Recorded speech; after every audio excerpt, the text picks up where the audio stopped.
Hi guys! Dubai Chewy Cookie. Ano, tara?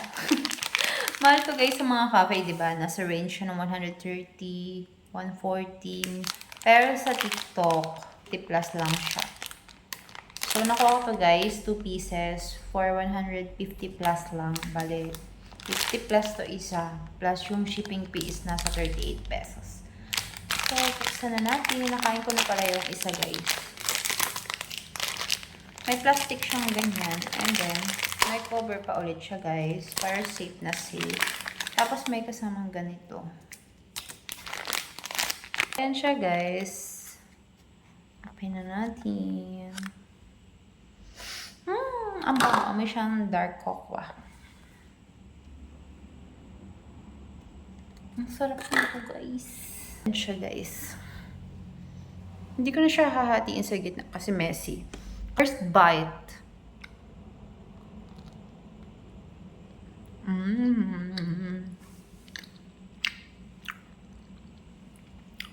Yung labas niya guys is may pagka dark choco and manipis lang guys yung mallows niya. Mas makapal yung mismong nasa loob niya.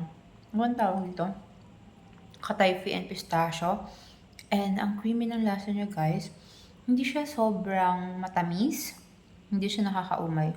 Ang sarap nito pag after kumain na maalat. Or kahit simple dessert lang. Ang sarap guys. Di pa ako nakaka-try ng ibang Dubai Chewy Cookie na nasa store. First time ko to guys. And affordable na siya sa presyo niya. Kung nag-crave kayo ng Dubai Chewy Cookie, check out lang kayo sa Yellow Basket. Char.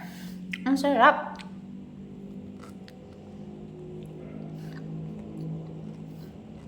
Pag naubos mo to, nakakabusog. Ang crunchy niya guys.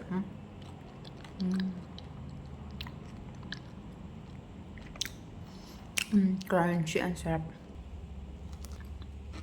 Hindi siya nakakauta guys.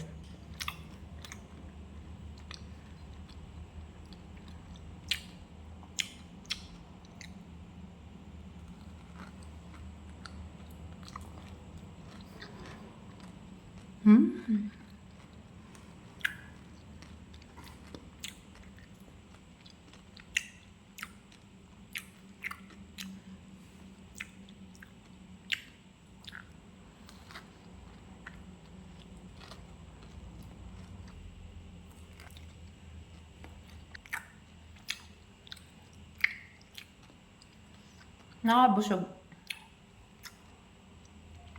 Pwede siyang merienda.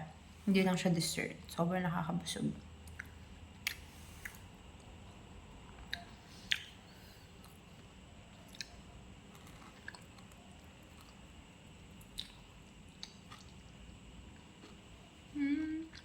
Busog na ako.